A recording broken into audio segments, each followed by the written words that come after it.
Buenos días.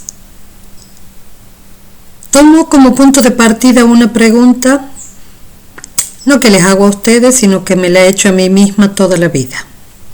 La pregunta es la siguiente. ¿Puede alguien que piensa dejar de pensar, renunciar a pensar, porque se adhiera a una fe religiosa? ¿Puede alguien que ha realizado un largo itinerario vital para entender, renunciar a decir yo pienso esto?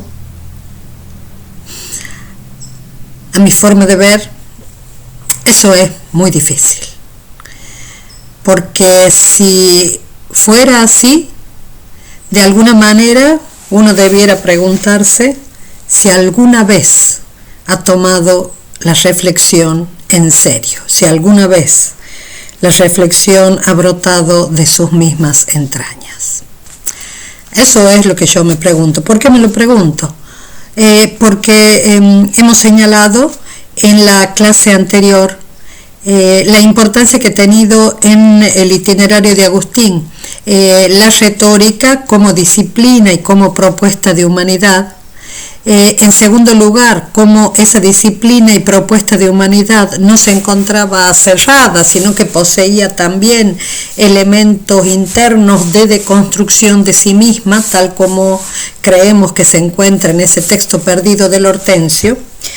Y en tercer lugar, hemos tratado de plantear que en el caso concreto de Agustín de Hipona, Agustín ha experimentado durante largos años la atracción por el maniqueísmo como una propuesta de verdad, como una propuesta de racionalidad. No le iban a pedir que creyera en fábulas. Bien, lo que queremos ver ahora es, como marco de referencia de la clave teórica que nos proponemos abordar, que es la clave teórica de la belleza y del mundo en Agustín, queremos proponer ahora esa parte del itinerario de Agustín en donde Agustín conoce de maneras diversas el platonismo y el neoplatonismo, y por otra parte conoce también de maneras diversas el cristianismo. No nos vamos a detener largamente en esto, porque queremos que eso sea llevado como clave de indagación al interior de la pregunta por la belleza y el mundo en Agustín. No queremos pensarlo en relación a todos los escritos de Agustín y cuál será la solución al problema del platonismo o el cristianismo de Agustín, la verdad que no es eso nuestro interés, sino ver cómo operan en temas que son centrales en su pensamiento. Entonces, por lo tanto, en este primer aspecto, que es tratar de pensar el impacto que tiene el platonismo en Agustín, tomamos como referencia una frase de un viejo medievalista que ha sido muy importante en la construcción del conocimiento sobre la Edad Media, que por supuesto tiene un montón de límites, pero en algún momento el viejo Etienne Gilson dice que existen una serie de platonismos en la Edad Media, que en la Edad Media hay un montón de platonismos que operan como vasos comunicantes, como si dijéramos una red de platonismos diversos. Dentro de esa red de platonismos diversos, si lo pudiéramos asimilar a nuestra experiencia de red, aunque muy distinta culturalmente, dentro de esa red de platonismos diversos, no podemos evitar tomar como punto de partida que Agustín tiene una inclinación primera, si lo pudiéramos decir así, ya no sé si es exacta mi expresión, pero Agustín atiende a los argumentos de la Academia Media y Nueva. Quiere decir que atiende a una serie de argumentos no tanto a los efectos de probar una afirmación, sino de refutar otras. Atiende a aquellos argumentos donde la academia, por contraposición al estoicismo, no a un estoicismo exterior a ella, sino a un estoicismo que se encuentra dentro de la misma academia, en virtud, por ejemplo, de escolarcas como Antíoco de Ascalona, que tiene muchísima impronta estoica y que sin embargo está dirigiendo la academia, se produce una deriva, decíamos, de la academia platónica, que es una deriva escéptica. Quiere decir que opone resistencia a la posibilidad de conocer, no planteando el tema del conocimiento, sino mostrando la imposibilidad de tener un criterio de verdad. Quiere decir, algún criterio, algún rasgo de la realidad, alguna formulación, alguna experiencia,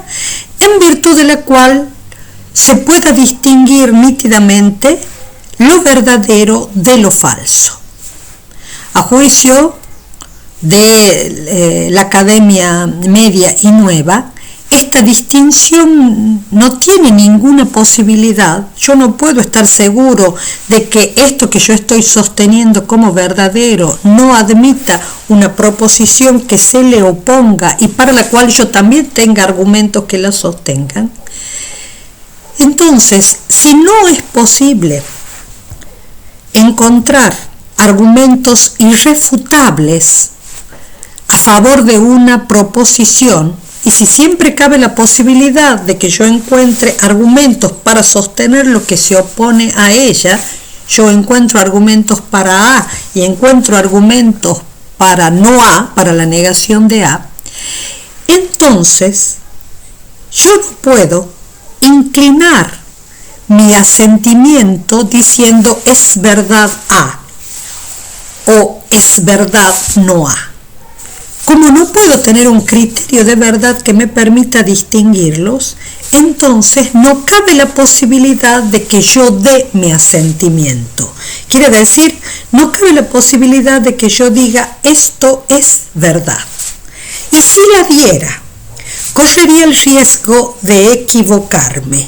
Y nada hay más lejos del modelo de la experiencia de sabiduría de ese momento que pensar en un sabio que asiente a algo y en virtud de ese asentimiento puede incurrir en el error. Es decir, el modelo de sabiduría de ese momento no piensa que la sabiduría sea compatible con el error. ¿Cómo hago para no equivocarme? Para no equivocarme no tengo que asentir.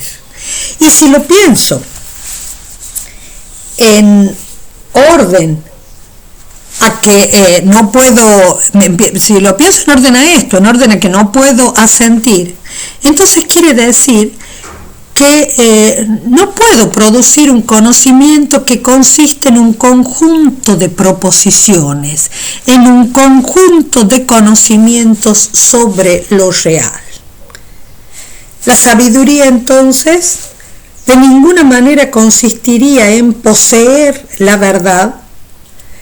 No sería un modelo, sería un modelo de sabiduría, diríamos, muy como un archivo muy pesado, pensándolo en otros términos, sino que la sabiduría consistiría en buscar rectamente la verdad, aun cuando no pueda poseer ninguna esperanza de encontrarla. La búsqueda recta, búsqueda que no me asegure el hallazgo de la verdad, sería un modelo de sabiduría plausible y un modelo de sabiduría que por lo menos no está expuesta a la gravedad del error.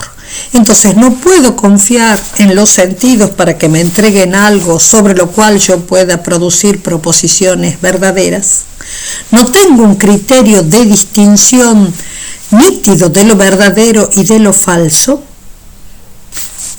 tengo que callarme respecto de las afirmaciones teóricas, pero poseo un nudo que es insoslayable, no solamente para quien vive, para quien es sabio, sino para todo hombre, y es que la acción involucra juicios. Si yo en este momento digo, está lloviendo afuera, no está lloviendo, pero si yo en este momento dijera, está lloviendo afuera, quiere decir que esa afirmación mía tiene consecuencias en orden a mi conducta. Por lo tanto, si está lloviendo afuera, yo decido que me quedo, o decido que salgo con paraguas, o decido que pospongo mi cita, o decido que ya están inundadas, se van a inundar las calles porque es mucha la lluvia. Quiere decir que toda acción que yo realice implica de alguna manera que estoy dando mi asentimiento a alguna afirmación. En este caso, a esa afirmación, está lloviendo. Yo puedo suspender mi juicio, suspender mi asentimiento sobre formulaciones teóricas, pero las exigencias de la acción hacen que yo no pueda suspender todo juicio. Por lo tanto, dado ese problema, el escepticismo acusa el recibo de ese problema y sostiene que en el caso de la acción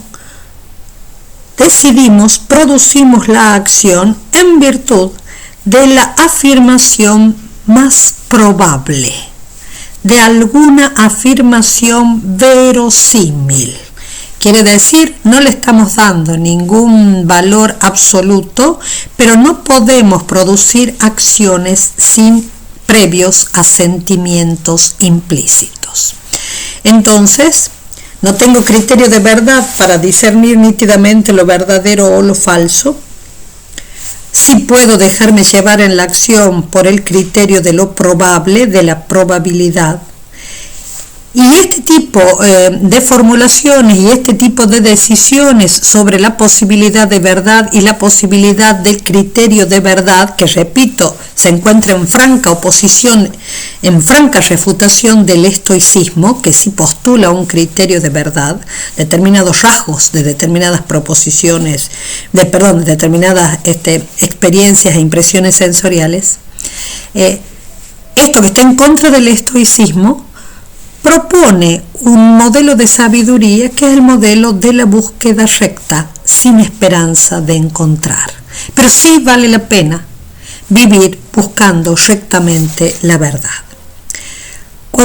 Esa es una forma del platonismo que Agustín encuentra cuando está absolutamente decepcionado del maniqueísmo. Esa forma de platonismo, por eso he apelado a esa expresión de Gilson, que hay muchos platonismos, esa forma de platonismo es una forma que le parece la que puede ser asumida. ¿Por qué puede ser asumida? Porque no me exige que yo renuncie a la pretensión de verdad, no me exige renunciar a la búsqueda de la verdad, y a la vez me permite acusar recibo de la hondísima dificultad que tenemos los hombres para producir alguna proposición y dar razones que justifiquen que esa proposición es verdadera. Esa forma de platonismo, repito, que después Agustín va a dar un conjunto de interpretaciones sobre ello en relación con el todo del platonismo. Esa forma de interpretación del platonismo es una de las primeras interpretaciones del platonismo con las que toma contacto Agustín, y toma contacto a través de Cicerón, por supuesto. ¿Sí? Cicerón es el gran habilitante de muchos de los conocimientos que Agustín tiene sobre el pensamiento antiguo. Ahora bien, esa forma no es la única. No es de ninguna manera la única, pero sí ha sido importante para Agustín, y prueba de eso la tenemos, que aunque haya sido corto el tiempo en el cual él se encuentre en esa postura refutativa de otros y no afirmativa sobre nada, Sí tenemos todo un texto de Agustín contra los académicos, en donde procede minuciosamente con diversos interlocutores que tienen diverso valor epistemológico. Sí tenemos, procede a refutar esa refutación del escepticismo en una hermosa obra, en un hermoso diálogo, que es el diálogo sobre los académicos. Pero es realmente una hermosa obra temprana de Agustín.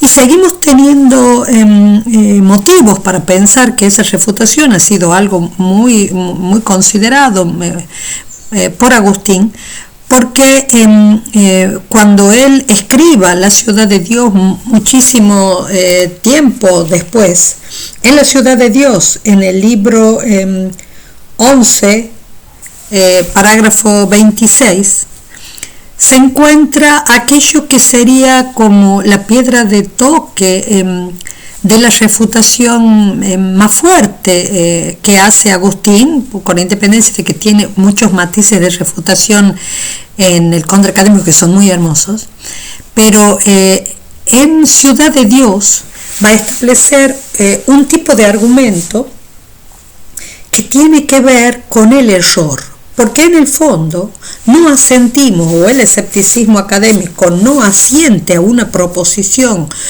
porque siempre cabe sostener la contraria, no asiente a una proposición porque lo que no quiere es el error.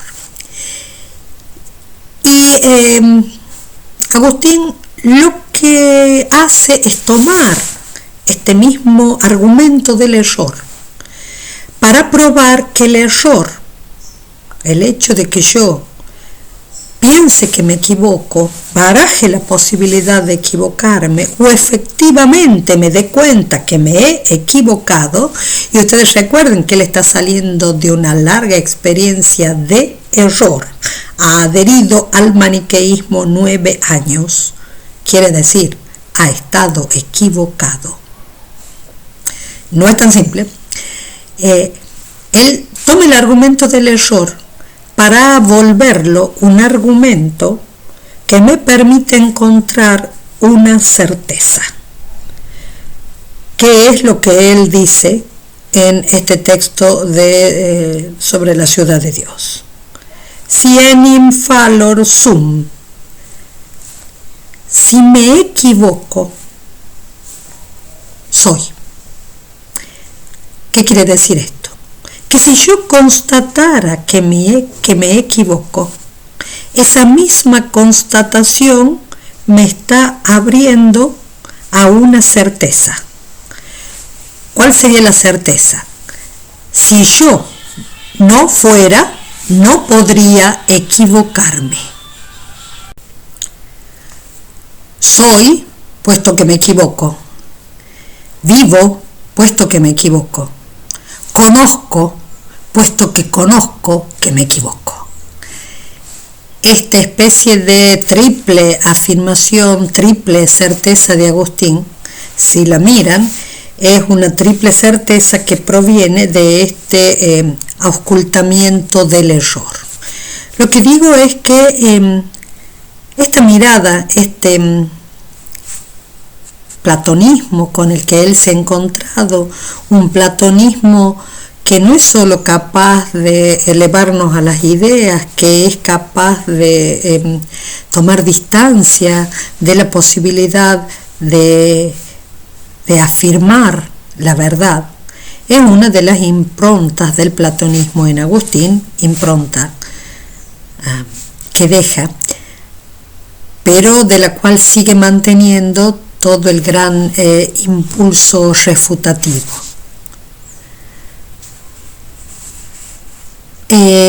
Sin embargo,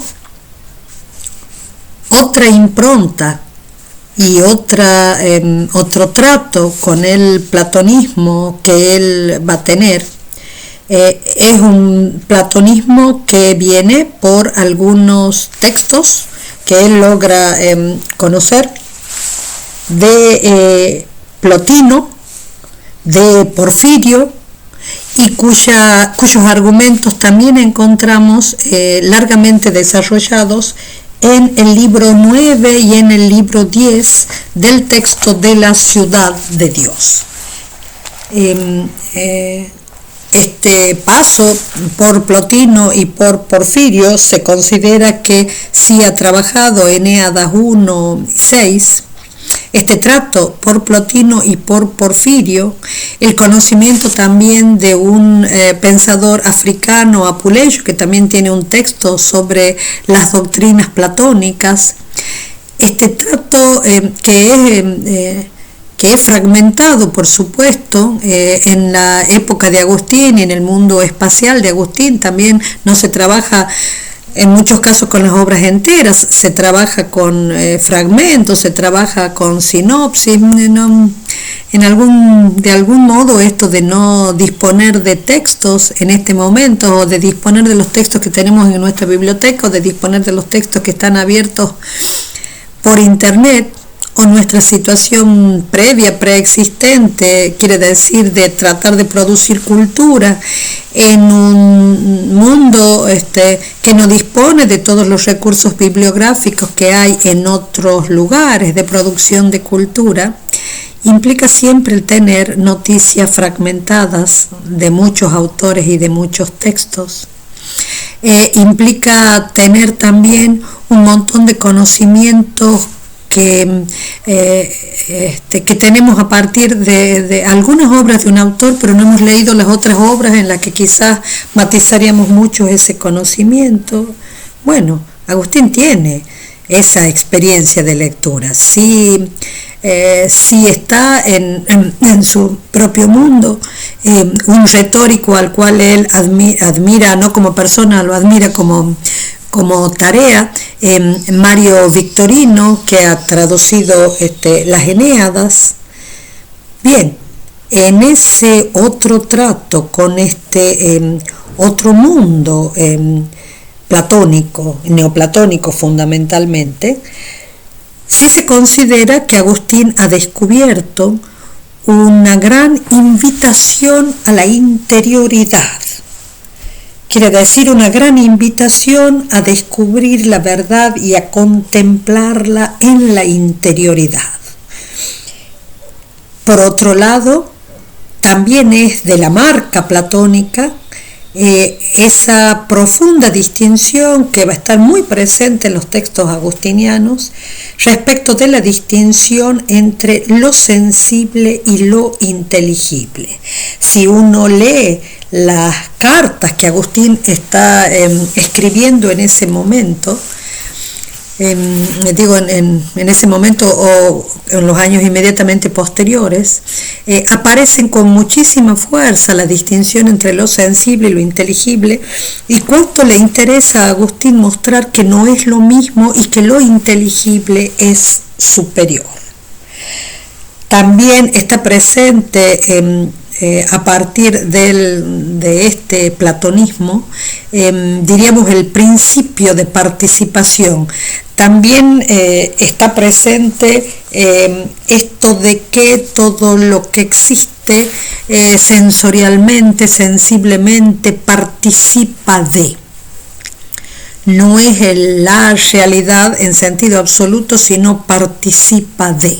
Bueno, esto también es una impronta muy fuerte que le viene de estos platonismos que él está conociendo y del neoplatonismo, que es muy fuerte para él. Y en esto que decíamos de la participación, del ingreso a la interioridad, del descubrimiento de la verdad, de esa especie de gran descubrimiento de que hay algo inteligible, sí tenemos que subrayar que este gran descubrimiento de algo inteligible es para Agustín, para el Agustín que por la vía maniquea y por la vía estoica y por su propia vitalidad posee la gran impronta del materialismo. Para Agustín es una especie de inmensa pista, inmenso hallazgo de que puede tener ser, puede existir algo que no sea material.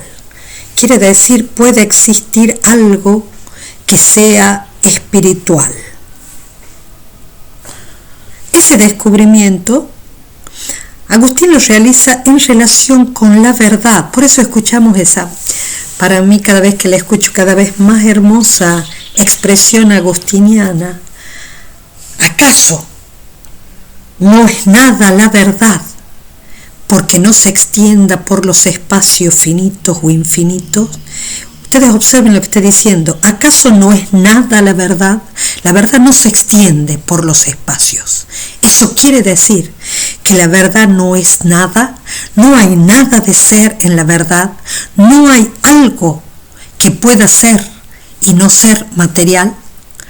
Ese gran descubrimiento Agustín lo hace efectivamente de las manos del platonismo, y lo hace también con relación a eso que considera central en la realidad y que es la verdad. Otro elemento, otro rasgo que también procede de este encuentro con el neoplatonismo es ese rasgo que tiene que ver muchísimo con un problema que a Agustín lo ha afectado y lo afecta, y como nos afecta a todos. Quizás no todos tenemos la capacidad de transformarlo en búsqueda teórica, pero no quiere decir que no nos afecta profundamente, que es pensar el mal, pensar lo malo.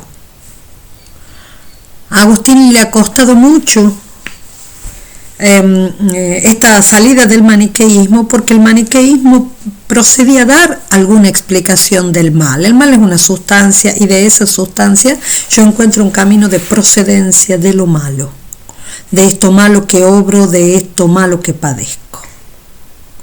Si corto la vía de esa explicación, si no hay ningún principio malo, ¿qué quiere decir? Que no lo puedo pensar de ninguna manera. ¿Cómo puede ser que yo no pueda pensar de ninguna manera el mal si tengo algo que es contrario a esa afirmación, puesto que tengo sobre el mal millones de preguntas? Y una de las preguntas que socava la cabeza, el corazón, la vida de millones de seres humanos es: ¿qué es esto? ¿Qué es el mal? Bien, esa pregunta que en este momento, y no la vamos a poder desarrollar, que en este momento nos puede parecer que encuentra con ayuda del neoplatonismo una respuesta que quizás no nos cabe porque no la podemos pensar juntos en este momento, es que el mal no es sustancia sino privación, que es pérdida, no afirmación. Bien, esto que hace que no sustancialice el mal y que sin embargo tenga alguna posibilidad de asirlo teóricamente, es para Agustín también algo que consigue en su trato con el platonismo. Ustedes se dan cuenta que en virtud del platonismo, Agustín ha podido encontrar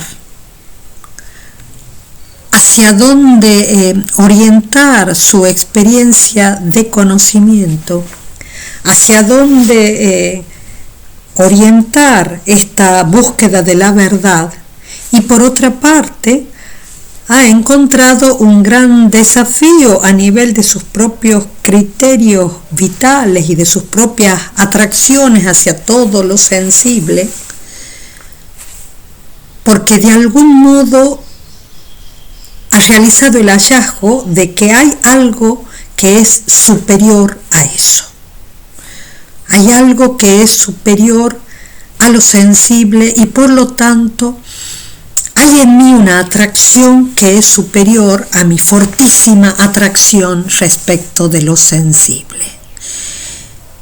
Para que yo pueda dar cabida a eso, pensar si eso hace que yo me gestione a mí mismo de otra manera, para eso tengo que haber podido darle algún estatuto de realidad a eso que está siendo el término de mi atracción.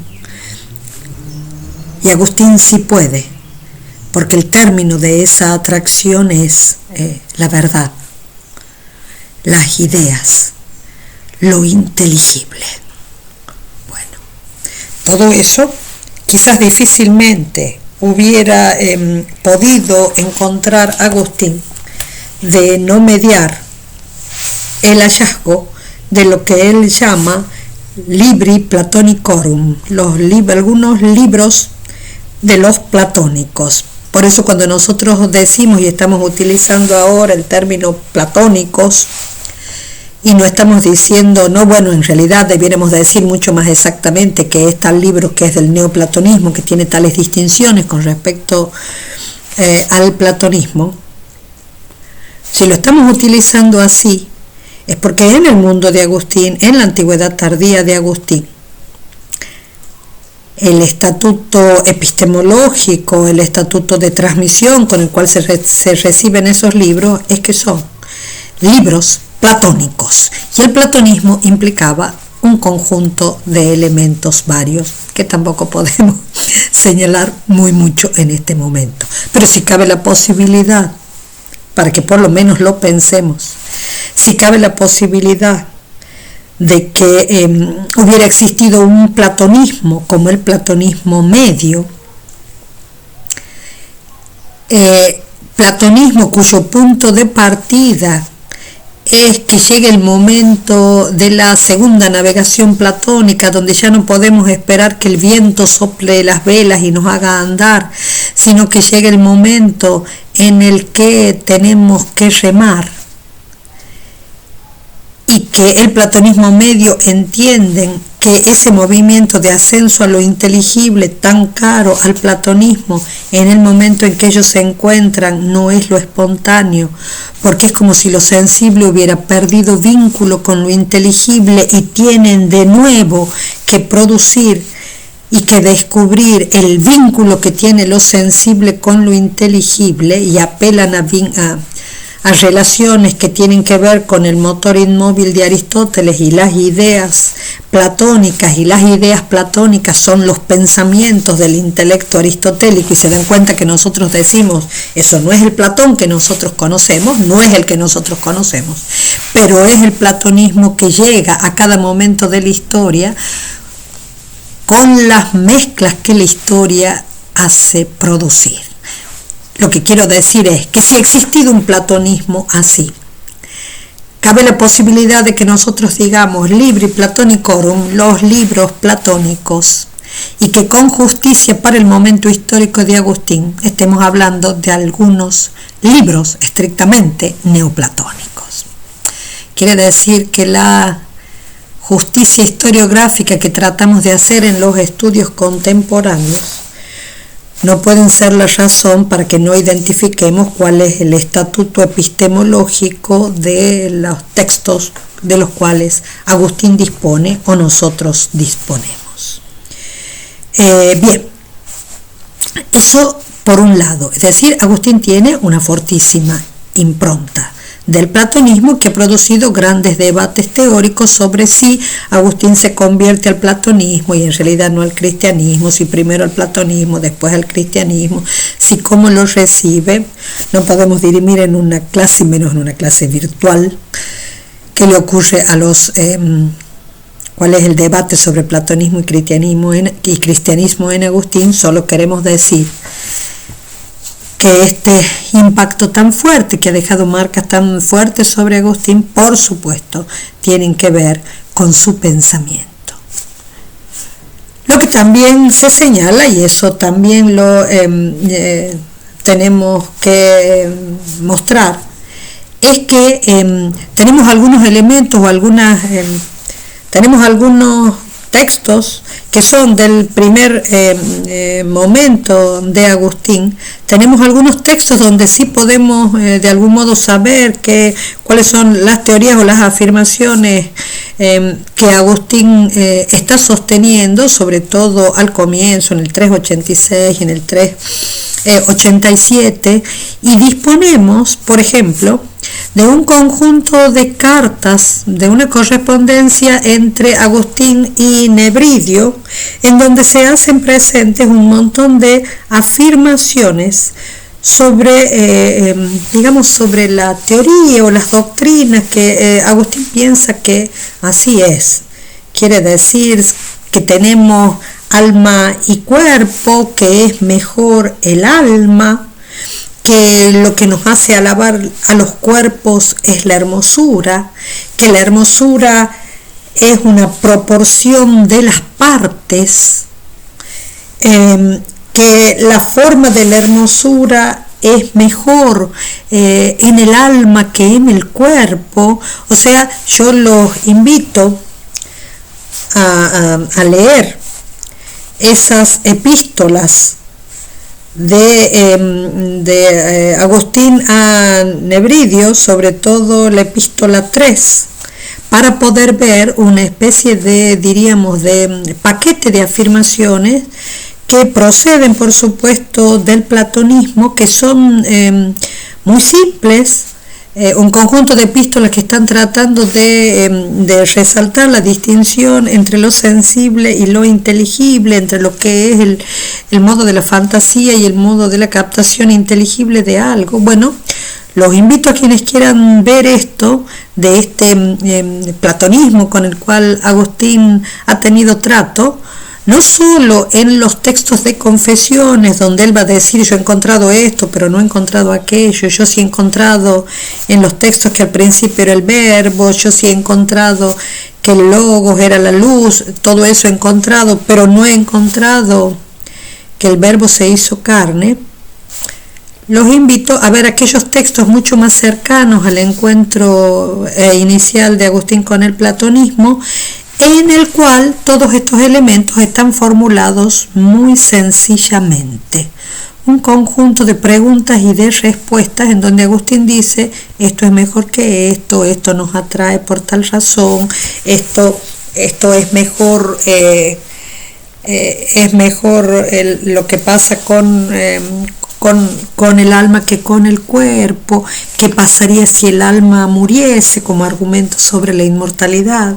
Bueno, es un descubrimiento, y un descubrimiento que tiene también asidero, o que podemos ver también en el conjunto de diálogos también más o menos contemporáneos de estas epístolas, en el conjunto de diálogos de Casicíaco, que son los diálogos que Agustín escribe casi inmediatamente después de su conversión al cristianismo y antes de su bautismo, soliloquios sobre el orden y sobre la vida feliz, que los escribe en el 386. Estas epístolas son de fines del 86, principios del 87, y que nos darían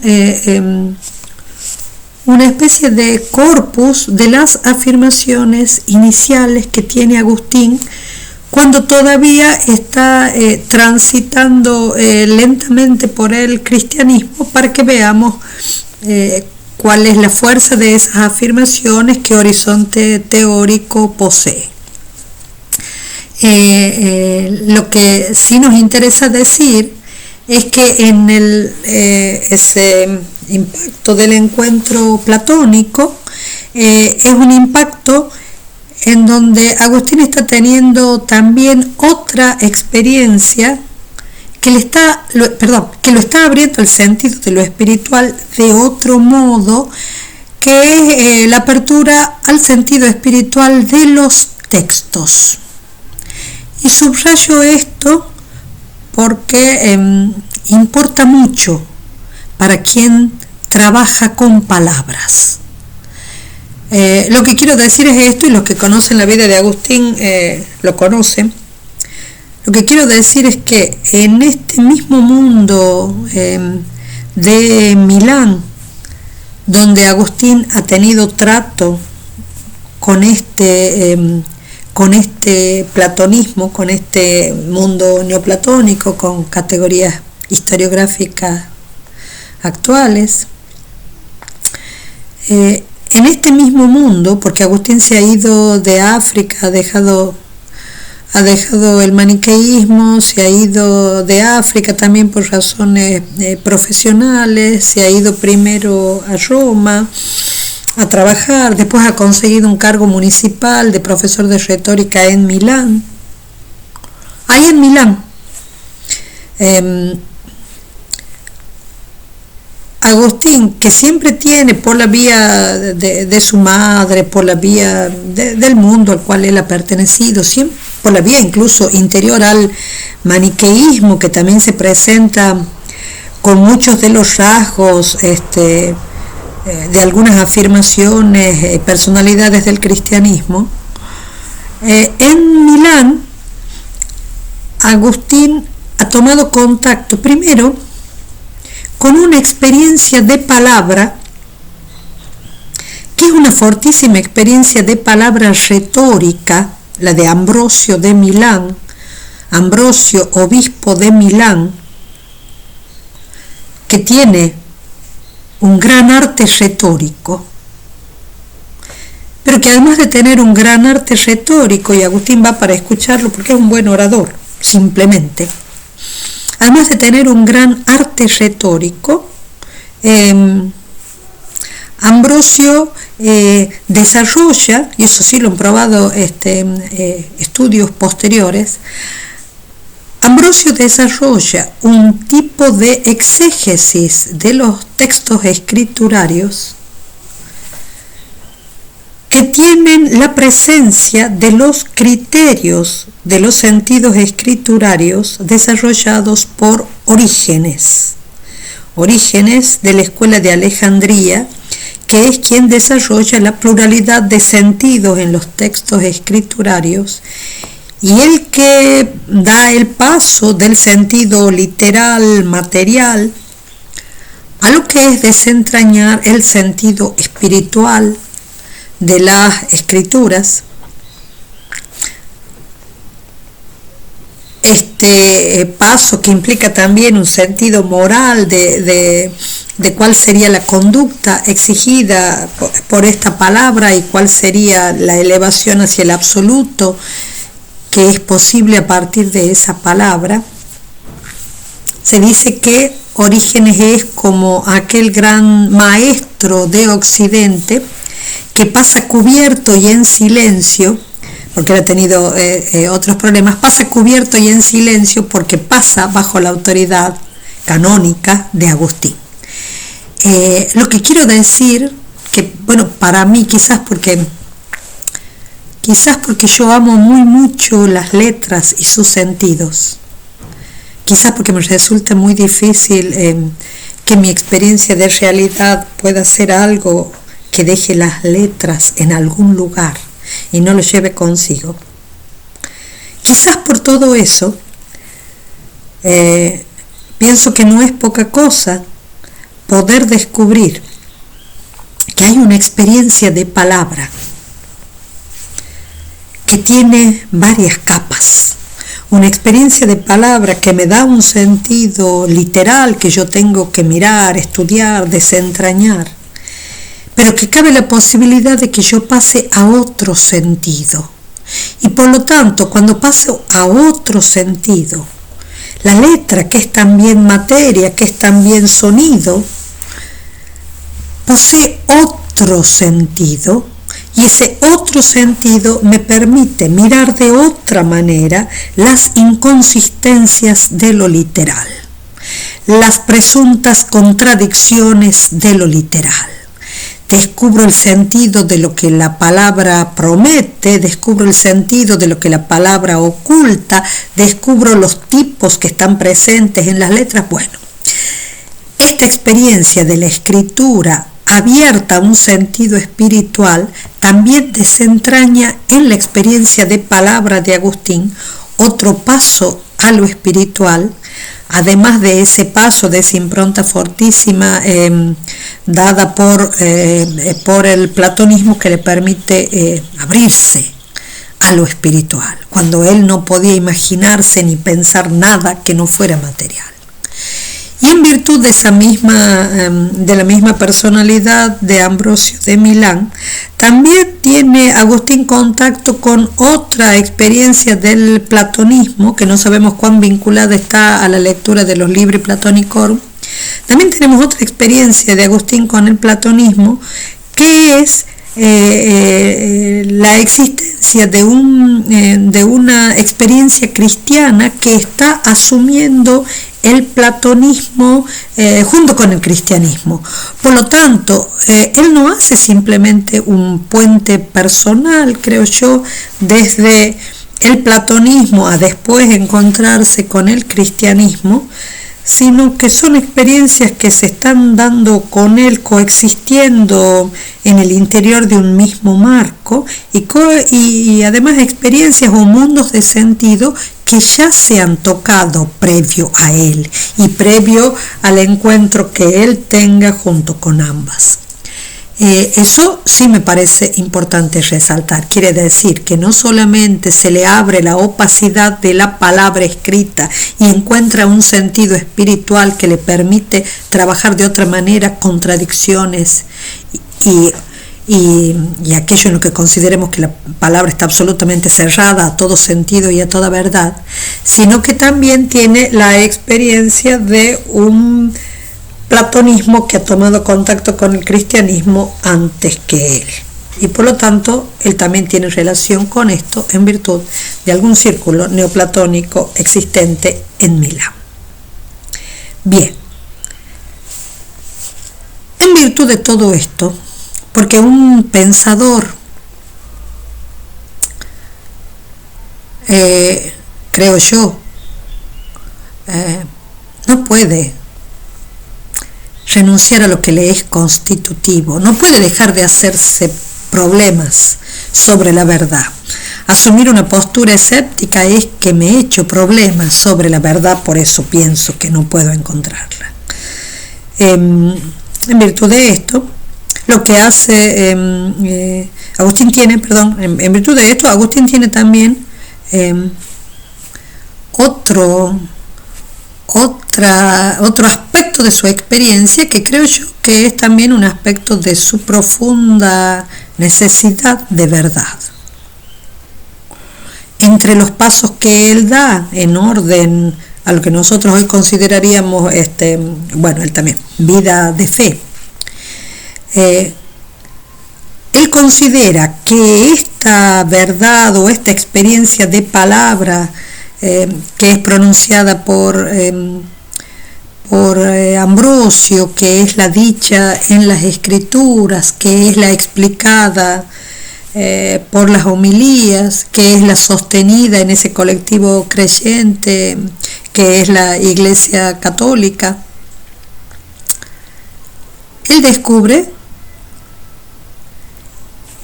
que la experiencia de verdad no es solamente aquello que es un contenido que entendemos, sino que es manifestativa. Hay una verdad que se vuelve revelación porque me manifiesta a mí, hace que yo me vea, y manifiesta al que la dice, hace que yo lo pueda descubrir. Y en el sentido de revelación que acuña Agustín o que descubre Agustín inicialmente, es absolutamente precioso eso que él dice de alguna manera en las confesiones, y que en lo cual nunca me había detenido antes de este año. Una expresión que señala Agustín, donde él dice que él estaba antes a sus propias espaldas. No se podía ver porque él mismo lo tenía atrás, él estaba a sus propias espaldas. Y que en virtud de esta experiencia de interpelación de la verdad que él descubre de muchos modos en la experiencia de las escrituras judeocristianas, descubre la revelación como verdad que se manifiesta a sí misma y que es manifestativa de todo. Bueno, cuando descubre eso, lo que Agustín descubre es que la verdad no solo es término, sino que la verdad es aquello en lo cual puedes leerte y puedes leer. Puedes leer quién eres, puedes leer qué es la realidad. Sí es una luz que ilumina, por supuesto que sí, es central toda la doctrina de la luz. Sí es central la doctrina de la luz, pero sí es central también que la manifestación es verdaderamente manifestación. Me he encontrado. Y he encontrado a alguien diciendo quién es él. Bueno, esa experiencia de la revelación, diríamos, esa experiencia de la verdad como revelación, forma parte constitutiva también de la relación con la verdad que tiene Agustín. Bien, lo que nosotros queremos hacer con todo esto es poder llevar todo esto a la consideración de un tema. Y la consideración del tema es que pensemos ahora esto y ahí hagamos todos los discernimientos posibles, de decir cuánto de platonismo, cuánto de no platonismo, qué equivocado está Agustín respecto al cristianismo, lo que cada cual saque como conclusión. Lo que queremos hacer es llevar todo esto a la comprensión de la belleza y del mundo. ¿Por qué? Porque cuando Agustín dice tarde te amé, hermosura tan antigua y tan nueva, si lo escuchamos en profundidad o si lo escucháramos críticamente, nosotros diríamos ¿por qué lo estás nombrando como belleza? Los hombres entenderíamos que cuando hablas de verdad, los hombres entendemos que hables de bien. También entendemos o sabemos la relación que hay entre el bien y la belleza en Platón. Entonces, este impacto y este análisis de la belleza quizás pueda ser un reservorio particularmente bueno, particularmente desafiante para poder pensar el tema de la verdad en Agustín y de la belleza en Agustín. Porque van a ver que vinculado está este tema de la hermosura al tema de que la hermosura que atrae es la hermosura de la sabiduría. Entonces mi propuesta de trabajo para la clase que viene, y después lo van a tener por escrito, yo voy a hacer que con Soledad tengan por escrito algún análisis mío de los textos. Mi propuesta de trabajo es que tratemos de mirar primero este análisis de la belleza, primero muy inicialmente en los diálogos de Casicíaco. Yo voy a tomar algunos elementos que aparecen en las epístolas, pero quiero que tomemos fundamentalmente algunos elementos que aparecen en los diálogos de Casicíaco, que aparecen en la obra sobre el libre albedrío, porque también hay algunas afirmaciones sobre la belleza, y que aparecen en el libro sexto sobre la música. De manera que nosotros podamos establecer una especie de background de textos agustinianos iniciales con mucha resonancia del platonismo sobre lo que es la belleza, sobre lo que es la hermosura. Y a partir de ahí podamos ir al texto del libro 12 de Confesiones, que van a empezar a trabajar con la profesora Soledad, ir al libro 12 de Confesiones para ver todo esto, pero mirado en el mundo, ¿sí? Entonces, mi intención es esa. Yo no creo en que dirimir la reflexión o aquello que ha gravitado sobre el pensamiento de un autor y sobre la decisión de un autor sea algo que solo se realice estableciendo fuentes, que por supuesto sí es así. Tenemos que saber qué decisiones ha tomado ese autor sobre esas fuentes. Tenemos que saber si hay alguna inflexión en la decisión del autor sobre esas fuentes. No lo podemos hacer larguísimamente acá, pero lo que sí me ha llamado, revisando los textos estos días para poder preparar las clases, sí me ha llamado la atención esa especie de presencia de la atracción por la hermosura que hay en los primeros textos agustinianos, en los últimos textos agustinianos, porque también es un indicio de ¿Cuáles son las claves de reflexión sobre Agustín? Yo creo que es imposible entender a Agustín si no entendemos la intensidad de su deseo, si no entendemos cómo ha hecho todo ese inmenso deseo, esa inmensa vibración de su ser con todo, cómo ha hecho para poder depositarlo en la verdad y considerar que esa verdad es Dios, porque nosotros podemos decir que anhelamos la verdad y no por eso decir que anhelamos a Dios. Entonces sí me parece profundamente importante descubrir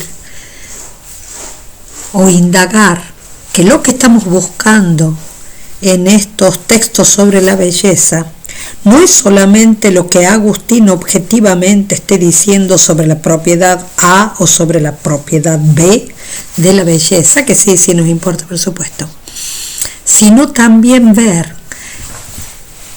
cuál es este itinerario de la inquietud, del deseo, del anhelo agustiniano y por qué ese anhelo, muy en un sentir platónico, dirían algunos, está interpretado como anhelo de belleza, pero cómo es ese anhelo en Agustín.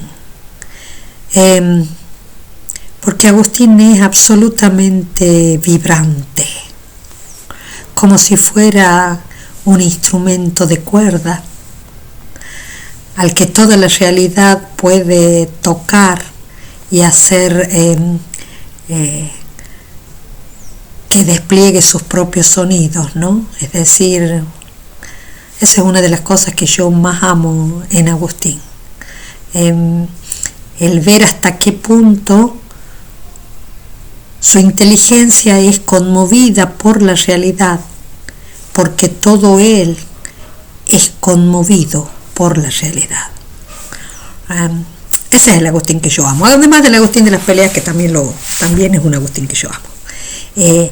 Pero esa profunda afirmación de esa tensión a la belleza tan platónica, con este impulso vital tan fuerte, tan elevado, con estas fuentes tan dispersas, tan fragmentarias, con esta decisión de que ahí donde he encontrado no solamente algo lo cual yo pueda decir esto es verdad, sino decir esto se vuelve manifestativo de todo, por lo tanto puedo tender porque estoy en el medio de una especie de gran ámbito de manifestación de todo, ya no estoy a mis espaldas. Bueno, eso es también Agustín. Bien, entonces para la próxima clase vamos a tratar, si les es posible, vayan rastreando algunos de esos textos para que lo tengan en los oídos, en la cabeza, cuando yo diga, bueno, sobre soliloquios me interesa esto, sobre el de Ordine me interesa esto, sobre el de Beata Huita me interesa esto, sobre el libre albedrío y de música, como son largos, no les pido que los lean atentamente, pero sí después vamos a tener algún esquema de referencia para eso en el libro sexto de música, y vamos a tener algún esquema de referencia en algunos en el libro 2 del libre arbitrio, sobre determinadas perspectivas que tiene Agustín sobre lo que atrae en la música, en el baile, ¿sí? ¿Qué atrae? El número de las formas, ¿sí? Bien, los dejo con eso. Hasta la próxima clase.